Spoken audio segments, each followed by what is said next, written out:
School ఫీజుల ఉరి తాడులా అంటూ సరూర్ నగర్ మాజీ కార్పొరేటర్ ఆకుల శ్రీవాణి నిరసన వ్యక్తం చేశారు. తెలంగాణలో మధ్యతరగతి కుటుంబాలకు పిల్లల చదువు పెద్ద భారంగా మారిందన్నారు. ఒక కుటుంబం నెలకు సంపాదించే ఆదాయంలో 30% నుంచి 40% వరకు కేవలం పిల్లల స్కూల్ ఫీజులకే చెల్లించాల్సి వస్తుందని తెలిపారు. మిగిలిన డబ్బుతో ఇంటి అద్దె, కిరాణా, కరెంటు బిల్లులు, వైద్య ఖర్చులు, ఇతర కుటుంబ అవసరాలు తీర్చుకోవడం చాలా కష్టంగా మారిందని ఆవేదన వ్యక్తం చేశారు. నేను తెలంగాణ విద్యాశాఖ ఎడ్యుకేషన్ బోర్డు ముందుకి వచ్చాను. ఈ రోజు తెలంగాణలోని మధ్యతరగతి పేద కుటుంబాలకు దాదాపుగా 30 నుంచి 40% వరకు వాళ్ళ సంపాదించిన సంపాదన మొత్తం కూడా విద్యార్థుల విద్య కోసమే పెట్టాల్సి వస్తుంటే మిగతా ఖర్చులు ఎలా అని చెప్పి ప్రతి ఒక్కరూ ఆవేదన చెందుతున్నారు. వాళ్ళ ఆవేదనను తెలియజేయడానికి ప్రభుత్వానికి ప్రశ్నించడానికి నేను ఇక్కడికి రావడం జరిగింది.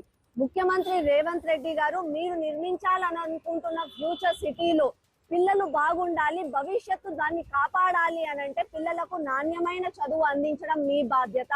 దయచేసి ఇప్పటికన్నా మేలుకొని ఈ ఫీజులలో చేసే దోపిడీని కట్టడి చేయండి, చెక్ పెట్టండి.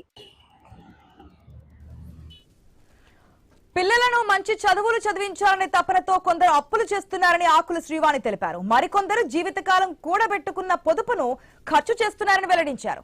కొన్ని కుటుంబాలైతే పిల్లల చదువు కోసం తమ ఆస్తులను కూడా అమ్ముకోవాల్సిన పరిస్థితి ఏర్పడుతుందని పేర్కొన్నారు.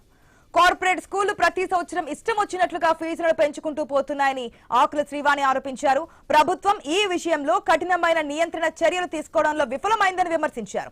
విద్య వ్యాపారం కాకూడదు, అది ప్రతి బిడ్డకు హక్కు అని స్పష్టం చేశారు. అందుకే తాను తెలంగాణ ఎడ్యుకేషన్ డిపార్ట్మెంట్ కార్యాలయం ముందు నోటీస్ బోర్డు ఉరితాడు పట్టుకుని నిలబడ్డారని తెలిపారు. ఆమె తల్లిదండ్రుల మనసులో ఉన్న ఆవేదనను ప్రభుత్వానికి తెలియజేయాలనే ఉద్దేశంతో ఈ నిరసన చేపట్టారని తెలిపారు శ్రీవాణి.